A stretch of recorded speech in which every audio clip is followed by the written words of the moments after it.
Call the meeting to order. Roll call, please. Mayor Rankin, Here. Vice Mayor Walter, Here. Councilmember Woolridge, Here. Councilmember Hawkins, Here. Councilmember Montano, Here. Councilmember Galeen, Here. Councilmember Anderson. Here. We have a quorum. Ladies and gentlemen, we all stand for the invocation, please, and then the Pledge of Allegiance following. I'm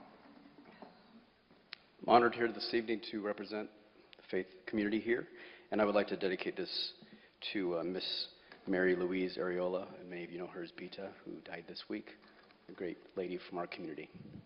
Let us pray. Dear Heavenly Father, we thank you for the opportunity for us to be well represented.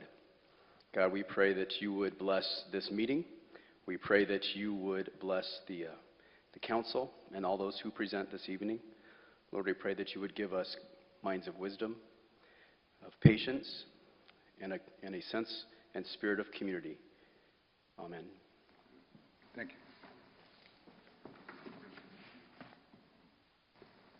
I pledge allegiance to the flag of the United States of America and to the republic for which it stands, one nation, under God, indivisible, with liberty and justice for all. Thank you. This is the first call to the public for public comment on issues within the jurisdiction of the Town Council. Council rules limit public comment to 3 minutes. Town Council members may respond to criticism by those commenting, may ask staff to review a matter raised, or may ask that a matter be put on a future agenda. However, members of the Council shall not discuss or take any action on any matter during an open call to the public unless the matters are properly noticed for discussion and legal action. I have no slips for anybody to talk. Is there anybody in the audience who wants to make any comments during the first call to the public? Seeing no movement, I call close call to the public. Item 6, public hearings. Item 6A, public hearing on an application by WLB Group, Inc. on behalf of Johnson Ranch Estates, LLC, and Majestic Ranch, LLC, for a minor general plan amendment to the town's 2020 general plan future land use map, and for discussion, approval, disapproval of Resolution 1493-15, resolution of the Town of Florence, Pinal County, Arizona, approving the Johnson Ranch Estates minor general plan amendment for case number PZC 01-15-GPA. Mr. Eckhoff. Good evening, Mayor and Council. Well, I'm excited tonight that we finally get to bring the Johnson Ranch Estates General Plan Amendment and the PUD to you. We've worked on this for quite some time, and I believe most of you remember when we brought you the development agreement. And the development agreement gave us an indicator of what we're seeing here tonight. The land use plan was included in the development agreement, and we all started to get acquainted with that project a while ago. Since then, there's been a little bit of the infrastructure development that started out on the property, and a lot of back and forth discussions and working on the project. But we're finally here tonight to bring you these two applications, the general plan amendment and the PUD zoning application. This first item is a public hearing, and also there's action on the resolution should you feel so inclined to support this general plan amendment tonight. It is a minor general plan amendment. And simply what they are going to do is change the land use on the subject property, which, as you all know, south of town or southeast of town, along Highway 79, north and south of Florence-Calvin Highway. And right now, there's a variety of land uses on the property: high-density residential, community commercial, low-density residential, medium-density residential. And they're essentially just going to take all those things and take the land uses for this property, about 1,200 acres, and cover it with a master plan community land use designation. And you'll see in the next request in the PUD, it still has all those land uses that we're talking about, the low, medium, and high density in the commercial, and also some mixed use. But with this particular land use category, it allows them the opportunity to modify the project over time without constantly being hit with a minor plan amendment or potentially a major plan amendment. Those changes instead will come forward to the town through the zoning amendment process. And this is going to make it a lot easier to develop a project of this size. And they do qualify to do the MPC category because of the size of project, because there is a master developer, that being George Johnson and his team, and then also there is a development agreement and the PUD zoning that are going to guide the details specific to this development. Anytime we have a minor general plan amendment, we go through the questions that are in your report there. We provide a response to those, and we make sure that it is appropriate to change the land use on the subject property. And you'll note that there are findings in support of this amendment tonight, and then also the Planning and Zoning Commission has sent you a unanimous favorable recommendation for this case as well. And I'd be happy to address questions, and of course you see Mr. Johnson and his team are in the audience if you have any questions of the applicant. There is also a co-applicant in Ron McRae's partnership is involved in this property as well. Does any member of the council have any questions of Mark or the applicant? Yes. John? I've got a couple. One of the things you talk about that it's going to be medium density, high density, and community commercial. Looking at the other, excuse me, looking at the details on the second package that you sent, I didn't see any high density in there. Member Anderson, good question. Thank you, Mayor, Council. The high density is it's not as high density as envisioned originally in the old Florence Ranch project. They do hope to get some higher density product. It probably would be more on the likes of an attached product, a townhome or condominium project. So it probably would be on the higher mid-range than not really. I don't really expect a big apartment complex or anything like that. But they'd like to get a combination of a variety of densities here, going all the way from potentially acre lots to half-acre lots to quarter-acre lots. And maybe even potentially an area for a small RV resort, and then also the medium density, and then the standard low density type of development would probably be the predominant land use. So they'll have a little bit of everything, probably not super high densities though. Okay, thank you. The other question I had was, we don't have a copy of the PUD. The PUD book was provided with the packet, and hopefully that's there for you. If you, It was in the back of mine. Oh, you don't have the packet. I get mine electronically. They were provided in the electronic packet. I'll have to go online and see what's the problem with the packet. Okay. I can get you copies so that you can. Okay. He can have mine. That's good. Okay. The other question I had was, you said that there would be no financial impact to the town. And I can't quite comprehend not being a financial impact that we have to provide police and fire services down there and all the services we have to have. There's got to be a financial impact. in regards, Mayor, members of the council, in regards to changing the general plan amendment, there would not be a financial impact. In regards to the zoning and subsequent subdivision requests and development requests, absolutely. There will be a cost provided. There will be cost to the town, but there will also be substantial benefits to the town in realizing development down in that area. So there will be permitting fees, development fees, ultimately sales tax, property tax. But you are correct in regards to the development. So once they can get past the zoning and get into development, there will be costs that will be realized by the town in providing services to that area.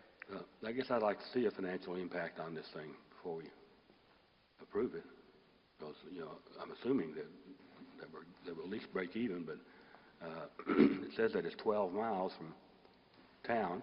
I don't see how our police and fire department are going to be able to service that in any kind of fast response time. We're going to have the services down there. And Mayor and Council, it is discussed in both the development agreement and then also in the zoning document about the 5-acre site that will be provided down there with this development to provide a new fire station facility with potentially a police substation site. So obviously, you know, we're planning for that, and the expectation is that those are things that are going to be phased in over time. Cool. Because there's still a lot of infrastructure that has to occur. What will be the impact fees for this? The impact fees are the standard impact fees. There was no provision to modify those fees, with the exception of impact fee credits that are allowed by our law and by state statutes for certain infrastructure improvements that they provide, that we would charge an impact fee. There could be a credit applied. What would that be? The standard impact fee? Well, the standard impact fee on a single-family home, for instance, is well, it's in the ballpark of $12,000, but it's actually substantially less in this area, because Johnson Utilities is a utility provider. So they're back down to in the ballpark of between $3,500 to $4,000 for a single-family home, and then there's a different rate for medium density housing, commercial, and office, which is based more on the type of use and the square footage. Okay, thank you. John, did I hear you say 12 miles from town? Yes. Oh, that's right. I don't think it's 12 miles from town. Just on the other side of the CAP. Further than 4 miles. It's very far. The project is only 2 miles out to Kelvin Highway. Maybe a mile or whatever. I thought I read that in here somewhere. No, Okay. it's not 12 miles out of town. You did read that, and there's actually somewhere it said 13 miles. Yeah. The nearest fire station. Yeah, Yeah.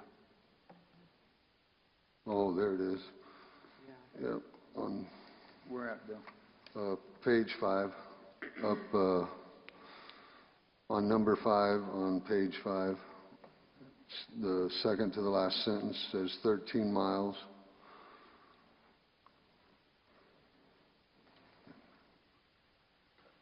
Oh, wait a minute. It says facilities are located within 13 miles of the subject property. Okay. Yeah, it doesn't say the property's 13 miles. It says the facilities are. When Mayor and Council, when the project commences development, we would evaluate the need for those resources. Chances are we would take a phased-in approach, and the nearest facilities for police and fire would be the facilities that are here downtown. There is a current beat already for that area because it is in the town limits. We also already provide fire protection because it is in the town limits. There's just no dwellings at this point. But the approach would be that we would come from the current facilities now, and then ultimately, as there's a warrant to provide new facilities there, that we would develop those within the project. Well, the 13 miles would cover both fire stations and both the police department and substation, I believe. Right, and I... It could be about 13 miles from Kelvin Highway to Fire Station 2 out of Denton. Maybe that's what they're referring to. I don't know. I just saw it said are located within approximately 13 miles. I thought that's what, I took them at their word, you know. Yeah. Okay.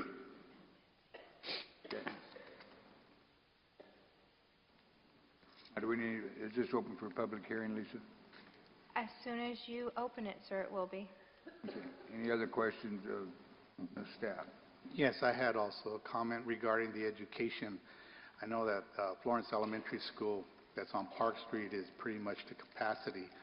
And in reading through the materials, it talked about that there's a 14-acre elementary school site that will be provided, but only kept up to the 5 years. One thing we may need to do is work with the school district to identify with the Arizona School Facilities Board to ensure that we have the opportunity of getting another facility built within that 5 years, or the property returns back to the owners. Absolutely, Mayor and Council.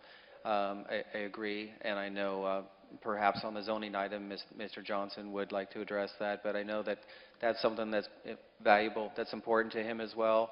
We wanted to make sure that there was at least one school site, if not more than that, within this particular project, and I know that they have every intent of working closely with Florence Unified School District to determine their needs down there. Correct. And years ago, 2001, Mr. Johnson assisted the school district with the building of the Walker Butte School. Yes. So that's one thing that would be great to work with again, is to develop a new school site, that he provided for us. So. Does any member of the panel have any other questions?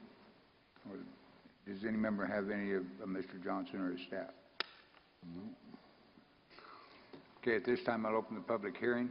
The public hearing on the WLB Group on behalf of Johnson Ranch Estates for the minor general plan amendment. Does any member of the audience have anything they'd like to ask?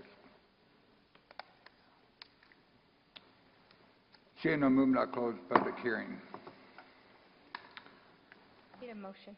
I'll make a motion to adopt resolution number 1493-15 for the Johnson Ranch Estates Minor General Plan Amendment. I'll second. We have a motion and second for the approval of resolution 1493-15. Any other discussion? Hearing none, I'll call for the question. All in favor signify by saying aye. Aye. All opposed, same sign.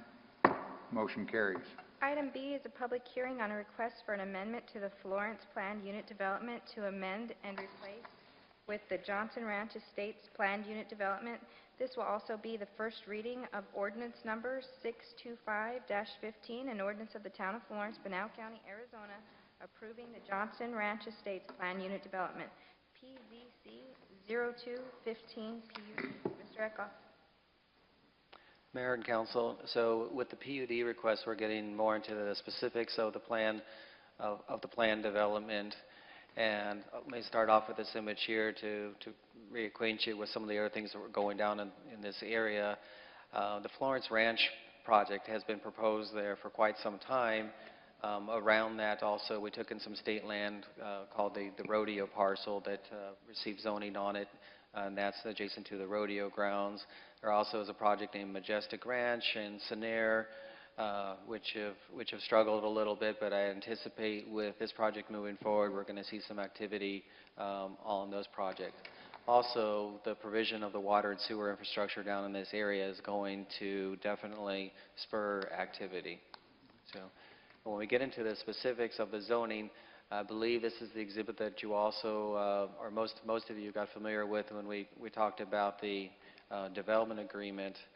And it is actually fairly similar to the Florence Ranch project. So all in all, there's not a ton of changes. I think what makes this project unique is that there are a few more types of planned land uses within this project. There's also a desire by Mr. Johnson and his team to develop an equestrian center within this project and to have some lower density products. So some large lots, some quarter acre, half acre lots, to try and really benefit the community, provide a different type of product that we don't have yet in Florence. Also to utilize the washes as connections to some of the rural areas in the area, to provide that connectivity ultimately to the rodeo grounds. You can see with this plan that they made an effort to kind of buffer around the edges of the project and put their lower densities so that those horse properties that are already out there are not impacted by the higher density product being next to them. There's also a continuation of the arterial roadway system, but the collector roadway system, and the local streets are internal. Again, thinking that we're minimizing the impact to some of the lower density horse properties that are out there already to the north and to the east to some extent. But there is some creativity involved in this plan. We do like the variety of the land uses, about everything, as I mentioned, under the sun for a residential product, and hopes for some commercial elements in this project. We've gone back and forth about talking about an RV component, and we do think that that would actually be a nice component in this development, because right now there's very limited RV spaces, and especially on the rental side, people that are coming in. So I believe that there could be a market for that. And there'll be some quality open space, the police and fire station, as I mentioned, and a variety of other things. So all in all, it makes for a good plan.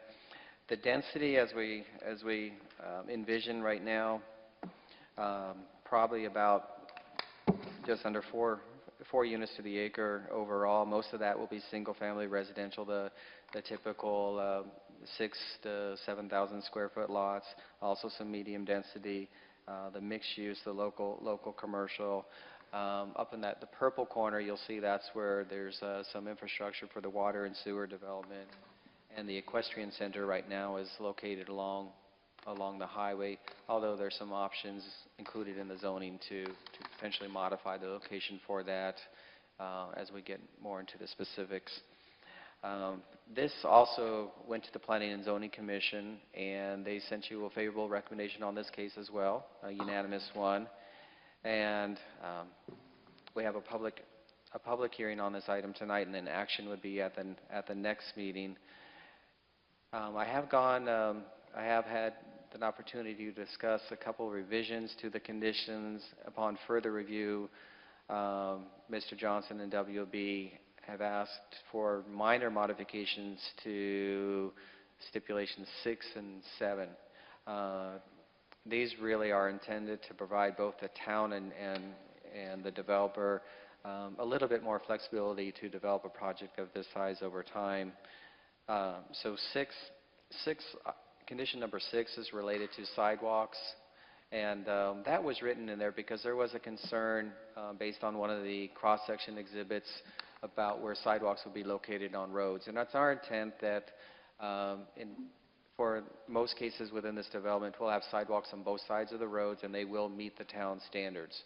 But we wanted to have some flexibility so that when there are some areas that maybe are some gated communities with lower traffic, or some areas where there are quarter-acre lots or half-acre lots or larger lots or horse properties, whatever those types of scenarios, or maybe you're along a big park or something like that, and we don't need to have the sidewalks on both sides of the road. So there's some flexibility where the town engineer and the community development director could review that when they go through the subdivision process. So 6 has been revised slightly to say sidewalks shall be provided along both sides of all roadways, except where the community development director and the town engineer may waive or modify such requirement upon further review during the subdivision process. So again, the intent is we'll do sidewalks on all the roads, but there may be some situations where that could be modified. And I think really the most likely scenario is if we can get them to do some larger lots and have some horse properties in there, there's definitely not a need to have sidewalks on all those roads. And then number 7, slight modification to that, which was only by a word or two. No structure shall be permitted within a regulatory floodplain and or an erosion-prone or 404 wash area without the approval of the floodplain manager or their designee. Residential, commercial, or mixed-use lots or parcels may only extend into regulatory floodplain or 404 washes with the approval of the floodplain manager or their designee.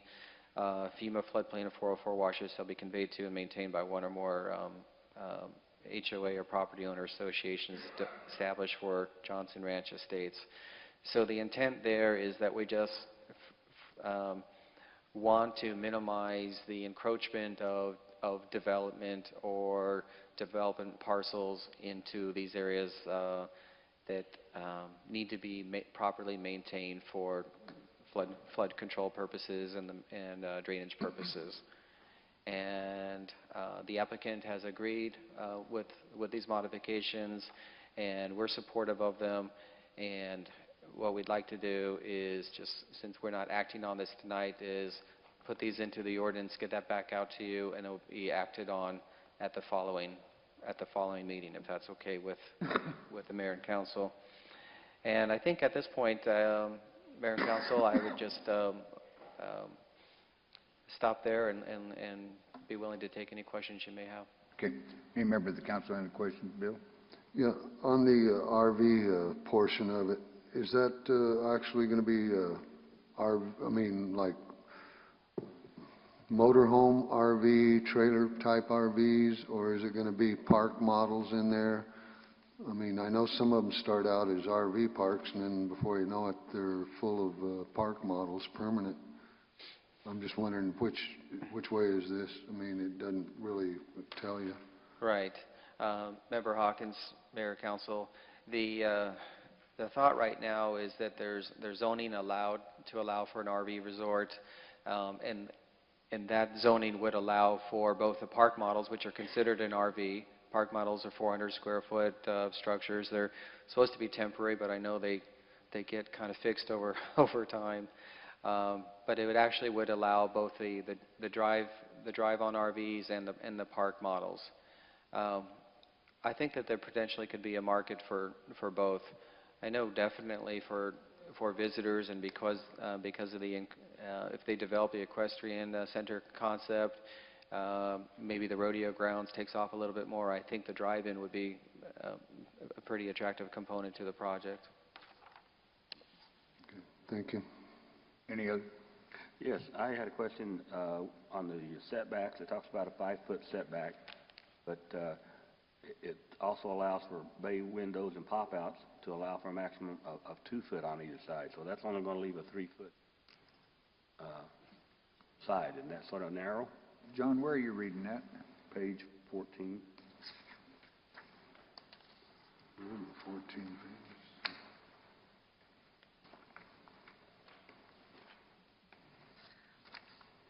Member Anderson, Mayor, members of the council. There's only 10 pages. There's only 10 pages. Yes, Online. the typical side setback would be a 5 and 5 foot setback on a standard single-family home. That's the minimum setback. So, you know, in some cases, the lots would be bigger. There would be a larger setback, but the minimum setbacks are proposed to be the 5 and the 5. An encroachment of an eave or an optional bay window would minimize that, but there would still be at least 3 foot, and that's what you need for the building and fire code setback. You need the minimum of a 3-foot clearance from the edge of the structure to the wall, and then that would in fact give you 6 foot between structure and structure. So the hope is, again, that providing that flexibility of the 5 and 5 and the encroachments is that's the minimum standard. And we'd really like to see a lot larger lots in this development, and I think that the location and the fact that we're doing the equestrian center and the proximity to the rodeo grounds and the horse properties, really think that there's a market potentially to do something here with some larger lots, but we'll just kind of have to see how that develops over time. One last question. On the Exhibit 7 for the local streets, you're showing 28-foot wide streets. When I was on Planning and Zoning and we talked about this about a year ago, I thought there was an agreement that these would be 50-foot wide streets, because 28-foot wide streets won't accommodate horse trailers and fire trucks and garbage trucks and all that stuff if people are parking on the streets. And that is a very good catch, and we always appreciate when former planning and zoning commissioners get on council, because you are very observant about these things. So thank you, Mayor and Council. Those cross-sections are in there, and because there was some concern about that, there is also a stipulation that all the roadways in the cross-sections will be subject to traffic impact analysis and the review and approval of the town engineer. In particular, that local street cross-section that you see, that was one that raised our concerns with the sidewalks as well. So I think what that one is envisioned is more for a type of project where you have the much larger lots, again, quarter acre, half acre, acre in size. You have much larger lots where you don't really have people parking on the street, and we may be able to eliminate the sidewalks in that type of scenario. But for all the other cases, the local street cross-section should essentially mirror what the town standard is for a local street. Well, I've been out in some of the other horse properties, and people do park on the streets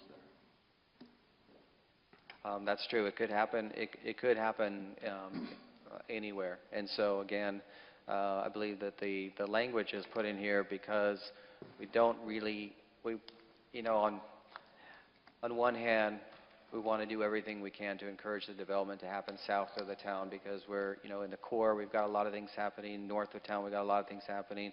And we really want to let this be a stellar project down here and get development kicked off. We want to provide a level of flexibility, but at the same time, there are those stipulations that you see in there, particularly in regards to the streets, are there because we also want to make sure that it does meet our standards, and it is a very high-quality development. So we will get the subdivision requests in, and those will be reviewed along with traffic impact analysis, and they will go to the Planning and Zoning Commission, and ultimately also Planning Commission sees preliminary plats. Final plats have to still be approved by the mayor and town council. Well, isn't the town standard 50 foot? The town standard is a 50-foot, yes, sir, Okay. with sidewalks on both sides, yes. Tara? I just wanted to defer back to number 6 where it said sidewalks shall be provided along both sides of all roadways except, and where that modification was made. One of my suggestions would be is if you are going to not have a sidewalk on one side, make sure there's a sidewalk on the other side, so at least there's a sidewalk for families to utilize. We definitely, thank you, I appreciate that comment, Vice Mayor. And I know that staff's perspective is we definitely appreciate sidewalks. In some cases, maybe they're in a more rural setting, there could be a bridle path, there could be a decomposed pathway of some sort, some options, but for the most part, we really value sidewalks and street lights for the comfort and convenience of the folks that live there. My question on that is where you don't have a sidewalk, who's going to maintain the right-of-way through there? Town or the property owner or the association? Well, Mayor and Council, all the rights-of-way, unless they're private, are going to be maintained by the town of Florence. So anything within the right-of-way, unless it's a private street, will be maintained by the town of Florence. We do envision that potentially there's an opportunity in a development like this to have an enclave of a gated enclave per se, and in that case, the streets would be designed to our standards and meet our approval, but they would then be maintained by an HOA or private entity. I was wondering because all you have to do is fix the sidewalk. Out there, you're going to have weed control and so forth like that. It's going to fall back on Public Works. Right, Morris? Any other questions? Any questions, applicant? This time I'll open the public hearing. This will be the first hearing. Item C, public hearing on an application to received from Roger Kenneth Burton for the Giant Store number 647. Lisa, are we in the public hearing on the first public hearing on the PUD? Oh, I'm sorry, sir. I thought you just closed the public hearing. Thank you. And I just opened it. Oh, I apologize. Does any member of the council have anything that they'd like to say on the PUD? Public. Or the public, not the council. You got me confused, Lisa. Sorry, sir. Does any member, seeing no movement, we will close the public hearing. Mr. Johnson, we're going to get this taken care of in 2 weeks, and I want to see contractors out there in 3. Okay, apologize for the early jump. Item C, public hearing on an application received from Roger Keith Burton for the Giant Store, number 647, located at 520 North Pinal Parkway, Florence, Arizona, for a new Series 10 beer and wine license, and for council's recommendation for approval or disapproval of said license.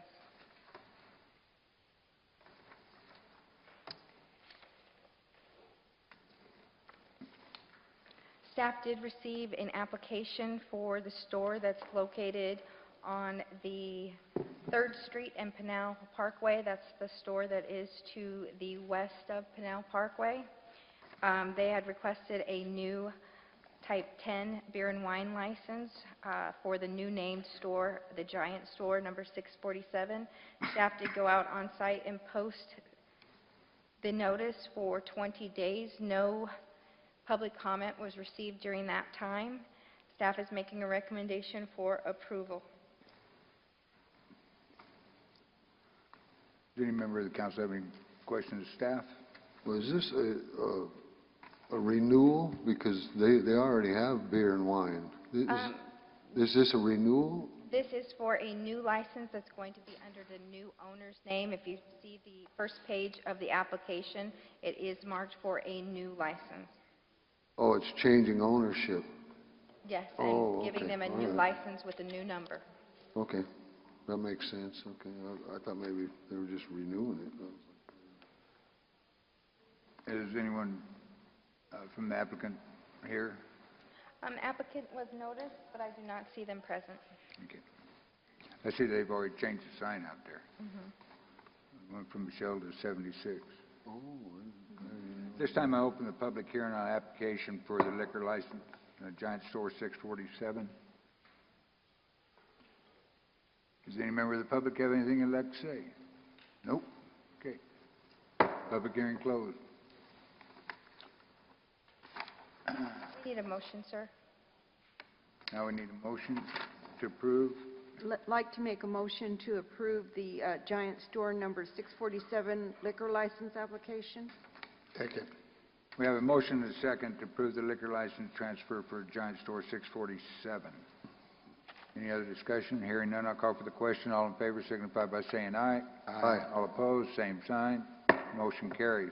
Public hearing on application received from Roger Keith Burton for the Giant Store number 650 located at 649 North Pinal Parkway, Florence, Arizona, for a new Series 10 beer and wine license, and for council's recommendation for approval, disapproval of said license. At the same time frame, staff received a license for the store that is located on East Diversion Dam Road and North Pinal Parkway. We did post that for the 20 days. No citizen comments were received at that time, and staff is recommending approval of said license. Any member of the council have any questions of Lisa or staff? No. Hearing none, I'll open the public hearing. Anybody wishing to comment on the Giant Store 650's liquor license? Seeing no movement, I'll close the public hearing. Now I need a motion. Make a motion to accept, or to forward a favorable recommendation for the application at beer and wine liquor application for store number 650, Giant Store number 650. I'll second. We have a motion and a second to approve the liquor license recommendation to the state for Giant Store 650. Positive? Any other questions? Hearing none, I'll call for the question. All in favor signify by saying aye. Aye. All opposed, same sign. Motion carries. Item 7, consent agenda. All items on the consent agenda will be handled by a single vote as part of the consent agenda unless a council member or member of the public objects at the time the agenda item is called.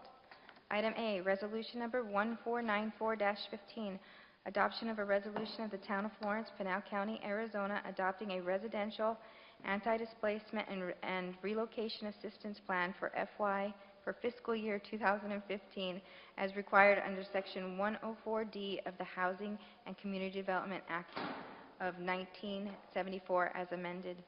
Item B, accept a grant of $99,280 from the Arizona State Library, Archives, and Public Records State Grant in Aid Construction Program to offset the cost of constructing the children's collection area of the new library facility. Item C, favorable recommendation to the Arizona Department of Liquor License and Control on the Florence Gardens Homeowners Association special event license to host a dance and appreciation dinner on February 7, 2015.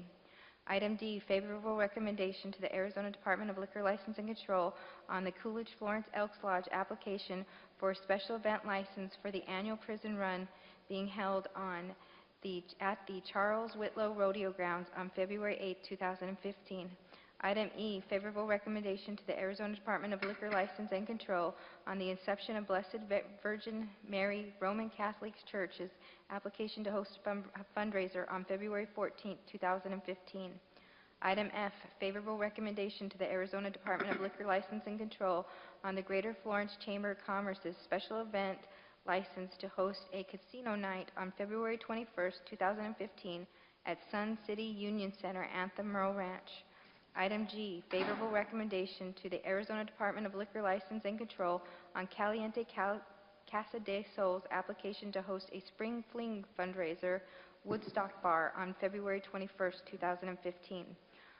Item H, favorable recommendation to the Arizona Department of Liquor License and Control on Caliente Casa de Sol's application to host a Spring Fling fundraiser on the Talent Show on February 24, 2015. favorable recommendation to the Arizona Department of Liquor License and Control on Caliente Casa de Sol's application to host a spring fling fundraiser for Chicken Challenge on February 25th, 2015.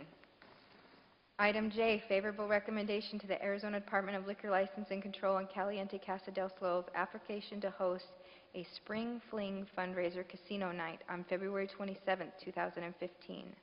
Item K, favorable recommendation to the Arizona Department of Liquor License and Control on Caliente Casa de Sol's application to host a Spring Fling fundraiser horse races on March 1st, 2015. Item L, approval of the December 15th, 2014 Town Council minutes. Item M, receive and file the following Board and Commission minutes. Item I, the October 8th Historic District Advisory Board minutes. And 2 is the October 15th, 2014 Joint Use Library Advisory Board minutes. Mayor, member of council, that is your consent agenda this evening. Does any member of the council want anything taken off the consent agenda? I have a question about 7A, please. They will take 7A off. Any others? Does any member of the public have anything they'd like taken off the consent agenda? Chair, no movement. Hearing no response. Need a motion? Make a motion to accept the consent agenda as written with the removal of item 7A. I second. We have a motion and second to approve the consent agenda as written with the exception of item A. Any other discussion? Hearing none, I'll call for the question. All in favor signify by saying aye. Aye. All opposed, same sign. Motion carried. 7A. Ernie, I just had a question. How will the people be selected for this process? As stated in the Housing Rehabilitation Guidelines adopted by Council, they're selected in a chronological order, in the order in which they submitted their applications. Okay, so it's not based on who needs it more and justifying it that way? No, it's not. Are we currently working off of a list of people that have already submitted Yes, ma'am. needs? Yes, ma'am. Okay, thank you. You're welcome. Any other questions? Need a motion? I'll make a motion to approve consent agenda 7A. Second. We have a motion and second to approve Resolution 1494-15, consent agenda item 7A. Any other discussion? Hearing none, I'll call for the question. All in favor signify by saying aye. Aye. All opposed, same sign. Motion carries. Item 8, new business, introduction of the town lobbyist, Morrow E. Diaz and Associates. The town of Florence did go out and file an RFP to do a request for qualifications and to solicit a lobbyist. Charles went through, our town manager went through those and has entered into a contract with Mario E. Diaz and Associates. They are here tonight. We would like to introduce them to you.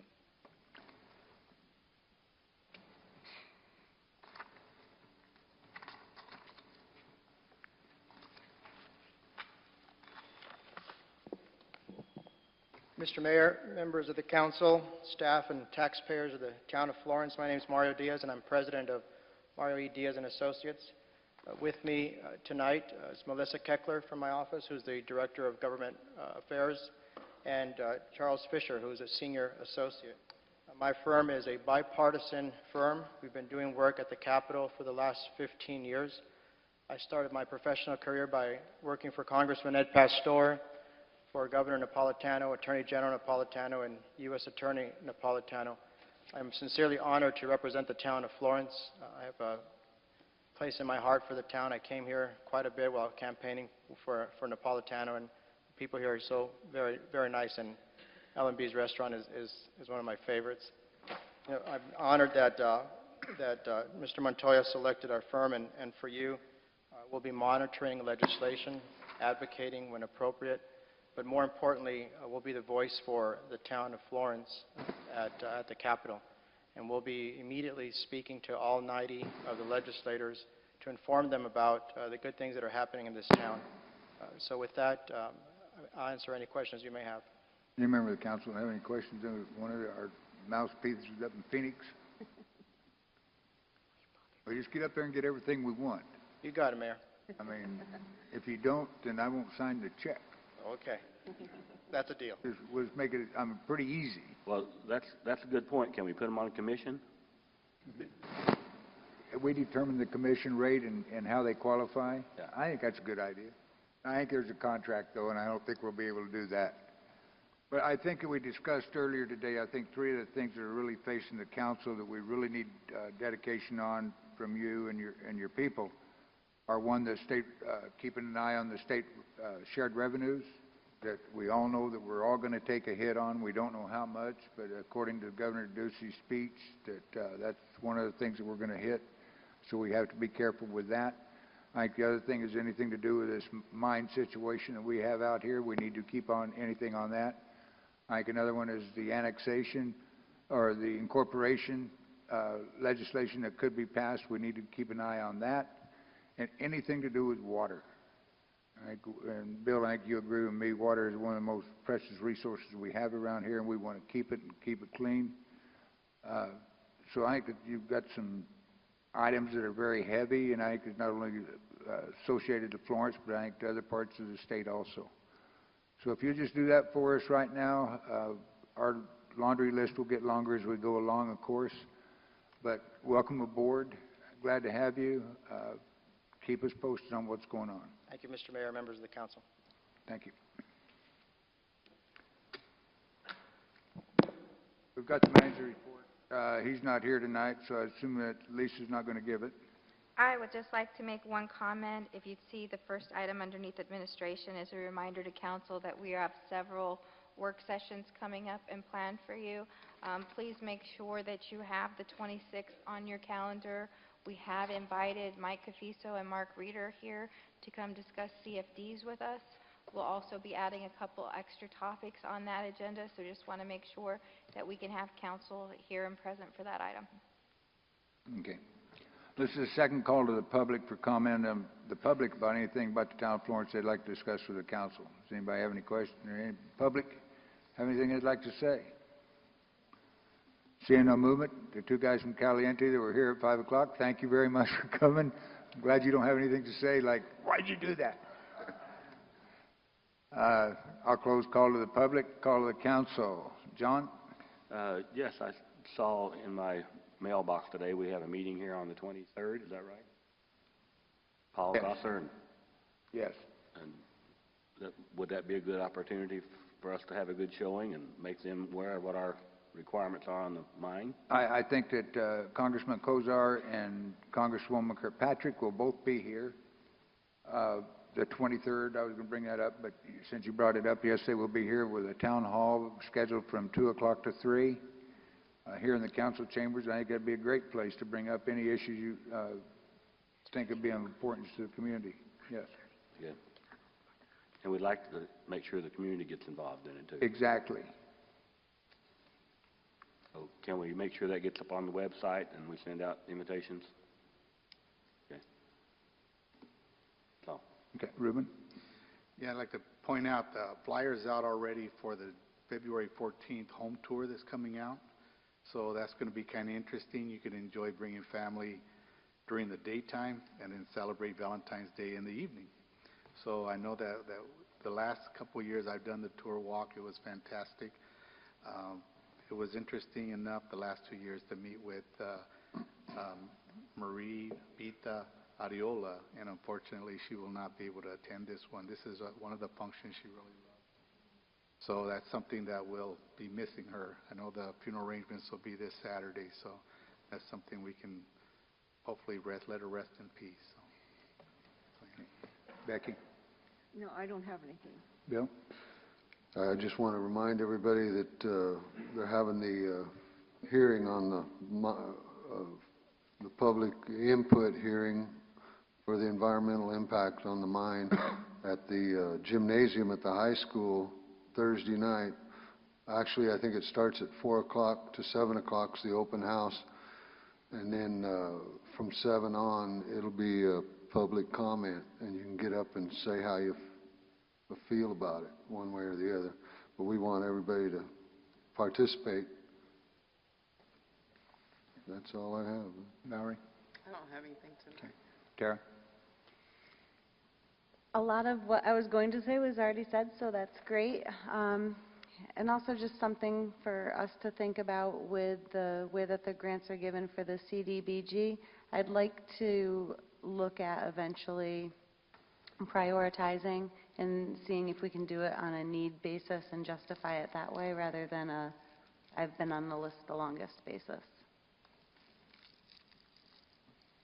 Well, again, the EPA hearing that you brought up on this Thursday, very important to all the citizens of the community to show up. It'll be at the high school, to have your input into the hearing that'll be coming out of San Francisco. They're coming out to provide this hearing. So on the 23rd, Representative Gozars and Kirkpatrick will be here. Very interesting that as we listen to the governor make his speech about civics, that these two representatives are actually doing what we were taught back in the 60s that civics is, and that's that elected Congress people, didn't care which party they were, they worked across the aisle for the best of America. And I think that this needs to be recognized.